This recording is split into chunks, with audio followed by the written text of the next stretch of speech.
महाभारत के उस विशाल युद्ध क्षेत्र में कर्ण ने कृष्ण से एक ऐसा सवाल पूछा था जो आज भी सदियों बाद भी गूंजता है।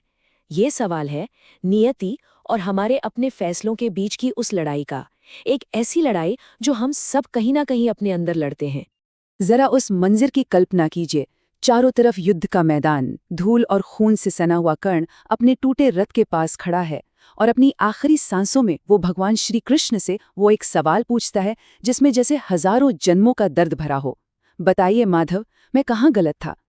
तो चलिए सबसे पहले कहानी का वो पक्ष सुनते हैं जिसे कर्ण ने जिया, क्योंकि किसी की भी कहानी को समझने के लिए उसकी आंखों से दुनिया को देखना बहुत जरूरी होता है।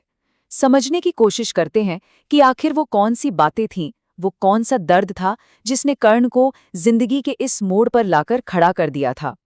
कर्ण का तर्क सीधा था। उसका मानना था कि उसकी जिंदगी उन घटनाओं की एक लंबी कड़ी थी जो उस पर थोपी गईं, जहां उसके पास असल में कोई चॉइस, कोई विकल्प था ही नहीं। उसे लगता था कि वो अपनी कहानी का हीरो नहीं, बल्कि किस्मत के लिखे एक नाटक का सिर्फ एक किरदार है जिसकी हर चाल पहले से ही तय थी।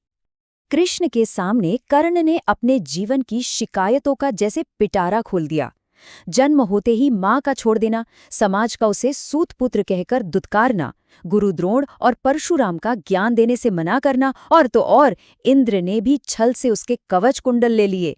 उसे लगा कि किस्मत ने उसके साथ कदम कदम पर धोखा किया है, अन्याय किया है।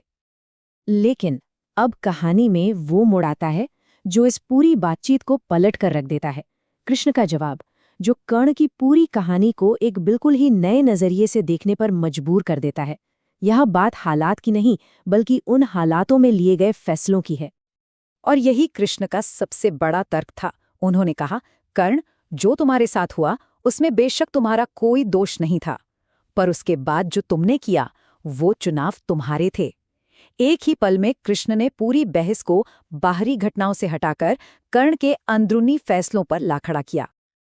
और यही वो फर्क है जो कर्ण की पूरी त्रासदी को समझाता है।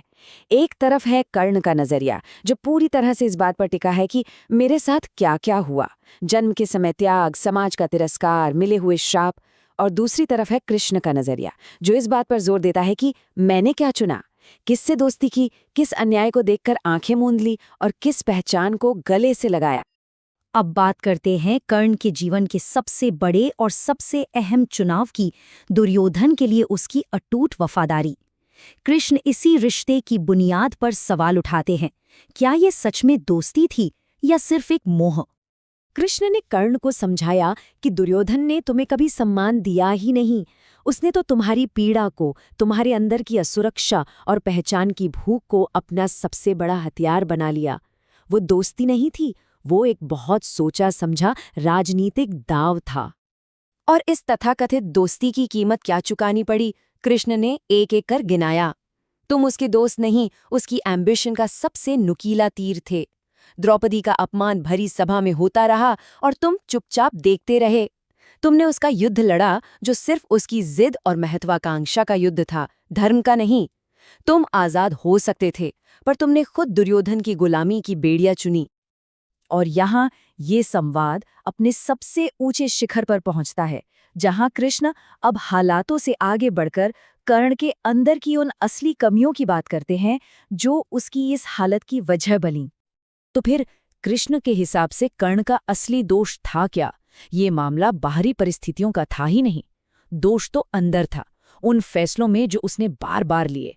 चलिए एक एक करके उन गहरी बातों को समझते हैं जिन्होंने कर्ण की नियति बना दी। पहला दोष, कृष्ण कहते हैं कि समाज ने तुम्हें सूतपुत्र कहा।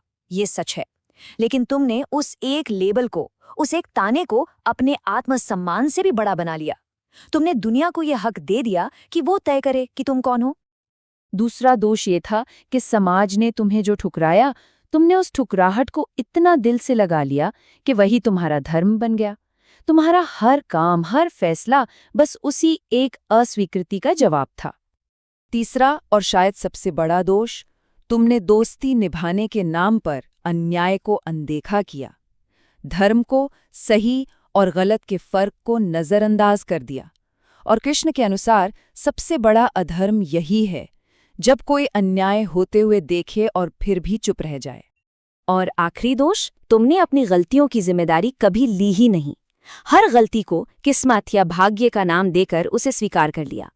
कृष्ण समझाते हैं कि गलती करना दोष नहीं है, दोष है उसे सुधारने की कोशिश तक न करना।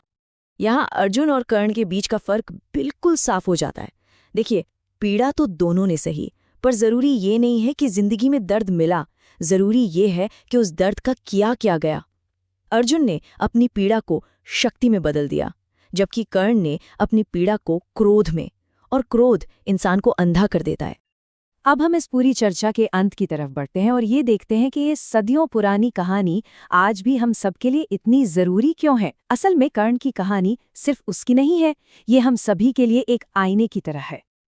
आज भी कर्ण हर उस इंसान का प्रतीक है जो अपनी कीमत दुनिया की नज़रों में ढूंढता है, जो अपने जख्मों को ही अपनी पहचान बना लेता है और जो अपनी काबिलियत को दुनिया की अस्वीकृति के शोर में कहीं खो देता है। कृष्ण के जो आखिरी शब्द थे वो जैसे कर्ण के पूरे जीवन का सार थे कि तुम्हारा दोष बस इतना था कर्ण कि तुमने सारी जिंदगी दुनिया से अपने अधिकार मांगे पर कभी सत्य को नहीं खोजा। तुमने वैलिडेशन यानी मान्यता ढूंढी, आत्मज्ञान नहीं। और आखिर में ये कहानी हम सबके सामने एक बहुत बड़ा सवाल छोड़ जाती है। किसी भी इंसान का इतिहास कौन लिखता है, उसके हालात या उसके चुनाव? इसका जवाब शायद हर किसी को अपने अंदर ही खोजना होगा।